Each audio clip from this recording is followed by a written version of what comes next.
ప్రభువునందు ప్రియమైన సహోదరి సహోదరులారా, ప్రతిరోజు వాక్య ధ్యాన సదస్సు అనేటువంటి కార్యక్రమానికి చేరి వచ్చిన మీ అందరికీ కూడా మన ప్రభు అయిన యేసుక్రీస్తు నామంలో శుభాభివందనాలు తెలియజేస్తున్నాను. ప్రతిరోజు మనం వాక్యాన్ని ధ్యానించుకుంటూ ఆత్మీయంగా ఎంతగానో బలపడుతున్నాం. ఈరోజు కూడా ఒక చక్కటి వాక్య భాగాన్ని ధ్యానించుకొని ఆ వాక్యం ద్వారా మనం అందరం కూడా బలపడాలని ప్రేమతో మీకు తెలియజేస్తూ, యెషయా గ్రంథము 38వ అధ్యాయము 1వ వచనం నుండి 6 వచనాలు ఈరోజు వాక్య భాగాన్ని చదువుకొని ధ్యానించుకుందాం. యెషయా గ్రంథము 38వ అధ్యాయము 1వ వచనం నుండి 6 వచనాలు చదువుకుందాం.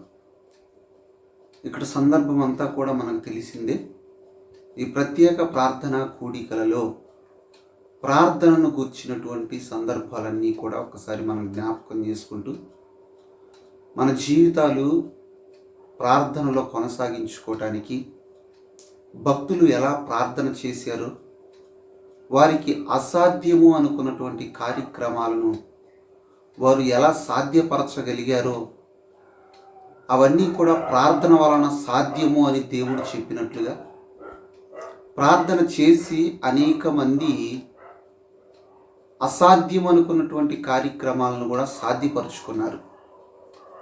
ఈరోజు మనము కూడా భక్తుల జీవితాలలో చేసిన ప్రార్థన ఎంత బలమైనదో, ఎంత శక్తివంతమైనదో, ప్రార్థన ద్వారా భక్తులు ఎలా బలపడ్డారో ఈరోజు వాక్యాన్ని బట్టి మనము నేర్చుకుందాం.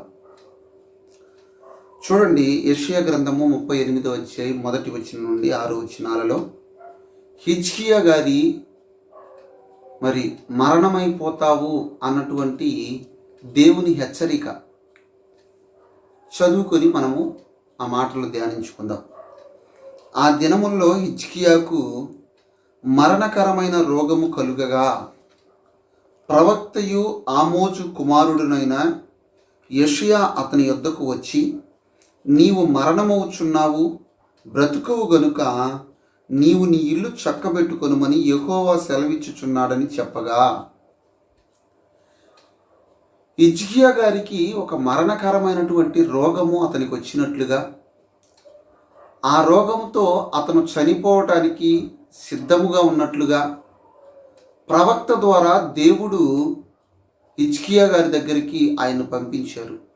ప్రవక్త అయినటువంటి యెషయా గారిని పంపించి హిజ్కియా గారికి ఏమని హెచ్చరిక జారీ చేస్తున్నాడంటే, నీవు మరణమైపోతున్నావు గనుక, బ్రతకవు గనుక నీ ఇల్లు చక్కబెట్టుకొనుమని ప్రవక్త అయినటువంటి యెషయా గారు తెలియజేస్తున్నారు.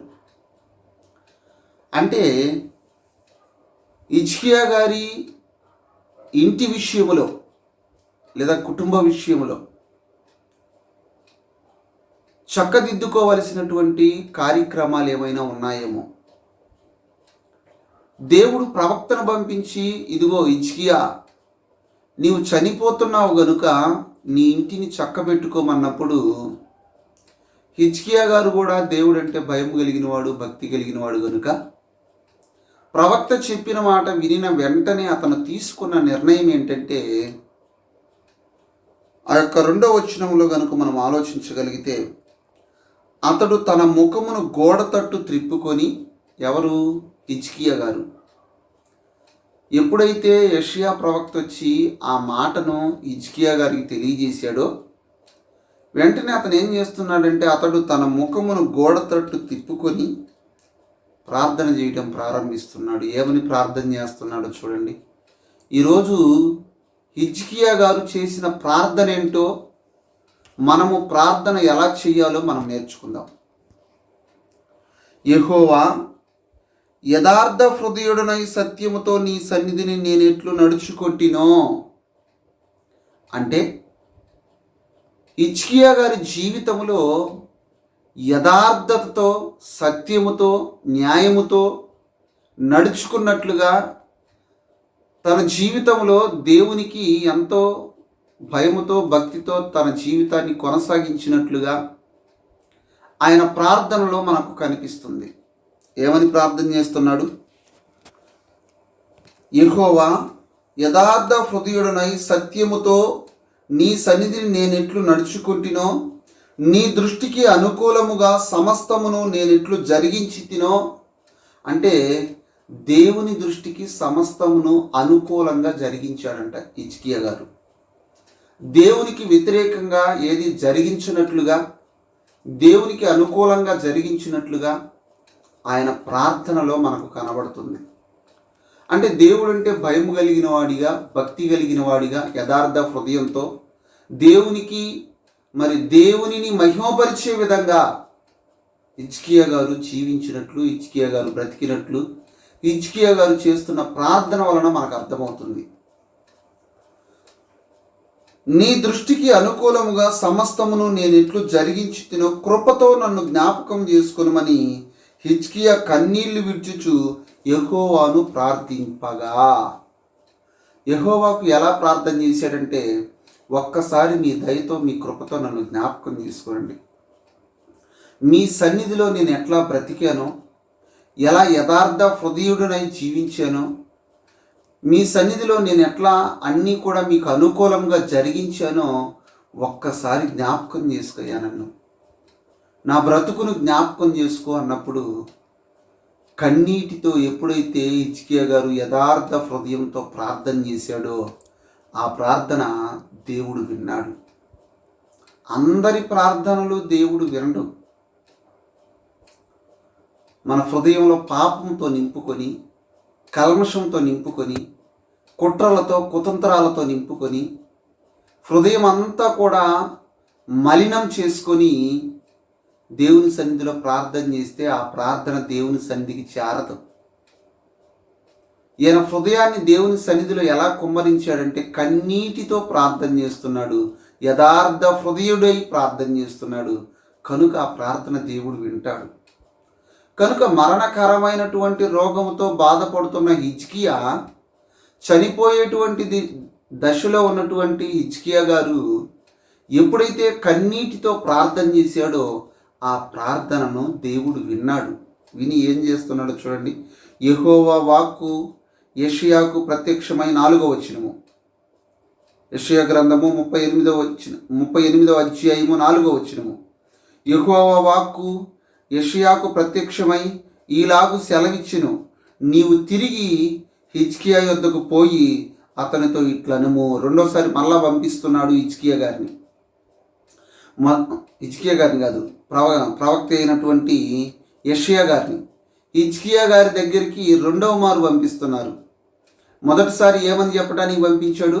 నీవు మరణమైపోతున్నావు గనుక, నీకు మరణకరమైన రోగం వచ్చింది గనుక నీవు నీ ఇంటిని చక్కబెట్టుకోమని ఒకసారి వచ్చి హెచ్చరించిపోయాడు ప్రవక్త అయినటువంటి యెషయా గారు.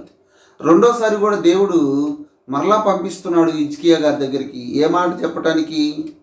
యెహోవా వాక్కు యెషయాకు ప్రత్యక్షమై ఇలాగు సెలవిచ్చెను, నీవు తిరిగి హిజ్కియా యొద్దకు పోయి అతనితో ఇట్లనుము, నీ పితరుడైన దావీదునకు దేవుడైన యెహోవా నీకు సెలవిచ్చున్నదేమనగా.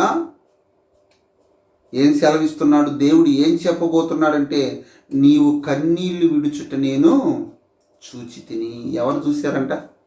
మనం ప్రార్థన చేయటం ఎవరు చూస్తున్నారు? మనుషులు చూడాలని మనం ప్రార్థన చేయకూడదు. మనుషులను మెప్పించాలనే ప్రార్థన మనకొద్దు. మనుషుల ముందు చేసే ప్రార్థనను యేసుక్రీస్తు ప్రభువు ఏమన్నాడంటే వేషధారణ అన్నాడు. కనుక అలాంటి ప్రార్థన మనకొద్దు. దేవుడు చూసే ప్రార్థన, దేవుణ్ణి మహిమపరిచే ప్రార్థన, దేవుని సన్నిధిని అంటిపెట్టుకునే ప్రార్థన మనం చేయాలి. హిజ్కియా గారు చేసిన ప్రార్థన, హిజ్కియా గారు కన్నీళ్లు విడుచుట దేవుడు చూచాడు గనుక, నీవు కన్నీళ్లు విడుచుట నేను చూచి తిని, నీ ప్రార్థనను నేను అంగీకరించి ఉన్నాను అని దేవుడు చెప్పి యెషయా గారిని పంపిస్తున్నాడు హిజ్కియా దగ్గరకు. నీ ప్రార్థన నేను అంగీకరించి ఉన్నాను కనుక ఇంకా 15 సంవత్సరముల ఆయుష్ నేను నీకు ఇస్తాను. ఇది అద్భుతమైనటువంటి ఆశ్చర్యం. మనిషి చనిపోయే ముందు మనం హాస్పిటల్కి తీసుకెళ్తే మరి డాక్టర్ గారు చాలా ప్రయత్నం చేస్తారు, కష్టపడి అతన్ని బ్రతికించడానికి ఎన్నో ప్రయత్నాలు చేస్తారు. ఒకవేళ అన్ని పరిస్థితులు బాగుండి అతను బ్రతికితే డాక్టర్ అంటాడు, మహా అయితే ఇంకొక వారం రోజులు ఏమన్నా బ్రతుకుతాడేమో, జాగ్రత్త అంటారు. కానీ ఒక వ్యక్తి మరణమైపోతున్నటువంటి వ్యక్తిని దేవుడు తలుచుకుంటే, దేవుడు అనుకుంటే ఎంత ఆయుష్నైనా ఆయన మనకు ఇవ్వగలడు. ప్రియమైన దేవుని వారలారా, హిజ్కియా మరణమైపోయే దశలో కూడా ఆయన చేసిన కన్నీటి ప్రార్థన వలన, ఆయన హృదయ పరిస్థితిని చూసినటువంటి దేవుడు ఆయనకు 15 సంవత్సరాల ఆయుష్ను పెంపొందించినట్లుగా పరిశుద్ధ గ్రంథంలో మనం చూస్తున్నాం. ఇది మనుషులకు అసాధ్యమేమో కానీ దేవునికి అసాధ్యమైంది కాదు. కనుక మనం గమనించాలి, ప్రార్థన వలన మనుషులకు అసాధ్యము అనుకున్నటువంటి కార్యక్రమాలను కూడా దేవుడు మన జీవితాలలో సాధ్యపరచగల సమర్థుడైన ఆయనను మనం నమ్మితే, నమ్ముట నీ వలనైతే నమ్మువానికి సమస్తము కూడా సాధ్యం అంటున్నాడు. కనుక మనం చేసే ప్రార్థన నమ్మకంతో, విశ్వాసంతో, దేవుని మీద ఆధారపడి ప్రార్థన చేసేవారిగా మనం ఉండాలి. ఈ వాక్యం వింటున్నటువంటి మనము మన జీవితాలలో ఈరోజు ఎలాంటి ప్రార్థన చేస్తున్నామో ఆలోచించండి. ఈయన గోడ తట్టు ముఖం తిప్పుకొని కన్నీటితో ప్రార్థన చేస్తున్నాడు. ఈరోజు మన జీవితాలలో కన్నీటి ప్రార్థన ఉందా? కుటుంబం కోసం కన్నీరు కార్చి ప్రార్థన చేస్తున్నామా? ఆత్మల పట్ల భారము కలిగి ప్రార్థన చేస్తున్నామా? ప్రతిరోజు మన గురించి మనం ఆలోచించుకోవటానికే టైం లేకుండా పోతున్న ఈ తరుణంలో అనేకుల గురించి ప్రార్థన చేసే సమయం నాకెక్కడదనుకుంటున్నారా? అయితే మన హృదయం బాగలేదన్నట్టు. మనం చేసే ప్రార్థన దేవుని సన్నిధికి చేరదు. మనము సుఖముగాను మాన్యత కలిగి సంతోషముగా మనం జీవించాలి అంటే అధికారుల కొరకు, రాజుల కొరకు, మనుషుల అందరి కొరకు ప్రార్థన చేయమంటున్నారు దేవుడు. ఆలోచించండి ప్రియమైన దేవుని వారలారా, మన ప్రార్థన ఎలా ఉంది? ఈరోజు 5 నిమిషాలు ప్రార్థన చేసుకొని అలసిపోతున్నారు. పడుకునే ముందు 10 నిమిషాలు ప్రార్థన చేసుకొని అలసిపోతున్నారు. కానీ ప్రార్థన అంటే యేసుక్రీస్తుని చూస్తే రాత్రి అంతా కూడా దేవుని సన్నిధిలో ఆయన ఒలీవల కొండ మీదకి వెళ్ళి ప్రార్థన చేస్తూ దేవునితో గడిపేవాడు. హిజ్కియా గారు కూడా కన్నీటితో ప్రార్థన ఎప్పుడైతే చేశాడో, ఈయన చేసినటువంటి కన్నీటి ప్రార్థన వలన మరణమైపోయేటువంటి అతను 15 సంవత్సరాల ఆయుష్ను దేవుడు అతనికి క్షేమంగా ఇచ్చాడు. బ్రతికి బట్టగట్టగలిగేటువంటి కృపను దేవుడిచ్చాడంటే కారణం ఏంటంటే ఆయన చేసినటువంటి కన్నీటి ప్రార్థన. ఈరోజు మనం ఎలాంటి ప్రార్థన చేస్తున్నాం? ఎలా చేస్తున్నాం? ఎంతసేపు చేస్తున్నాం? ఒక హిజ్కియాలాగా పశ్చాత్తాపంతో ప్రార్థన చేస్తున్నామా? మన జీవితాల్లో ప్రార్థనకు సమయాన్ని ఇస్తున్నామా? కుటుంబాలు కట్టుకోవడానికి ప్రార్థన కావాలి, కుటుంబాలు చక్కగా నడిపించుకోవడానికి ప్రార్థన కావాలి. కానీ ఈరోజు ముసలమ్మ ముచ్చట్లు చెప్పుకోవడానికైనా సమయం ఉంటుంది, కానీ ప్రార్థన చేయడానికి మన జీవితాల్లో సమయం అనేది లేకుండా పోయింది. గమనించండి ప్రియమైన దేవుని వారలారా, ఎంత సమయాన్ని మనం దేవునికి ప్రార్థన చేయడానికి కేటాయిస్తున్నాం చెప్పండి. కన్నీటితో ఆత్మల పట్ల భారము కలిగి ప్రార్థన చేసినప్పుడు మన జీవితాలు కూడా తప్పకుండా దేవుడు ఆశీర్వదిస్తాడు.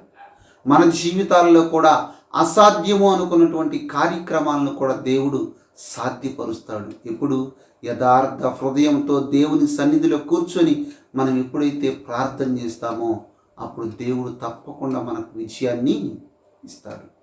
ప్రార్థన చేసుకుందాం. పరిశుద్ధుడు అయిన మా తండ్రి, ప్రేమ నమ్మకము కలిగిన మా ప్రియ పరలోకపు దేవ,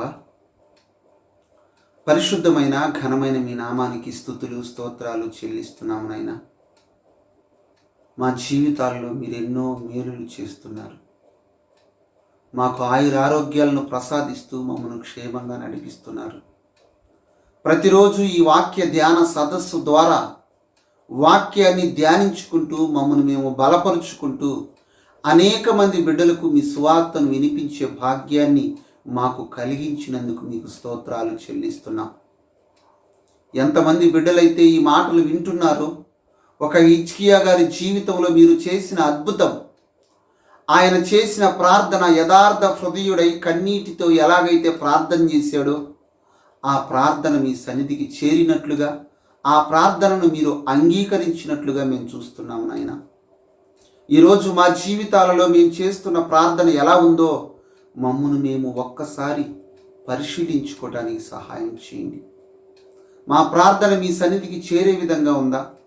మా ప్రార్థన మీ సన్నిధిలో యథార్థంగా ఉందో లేదో మమ్మల్ని మేము పరీక్షించుకోవడానికి కృపను దయచేయండి.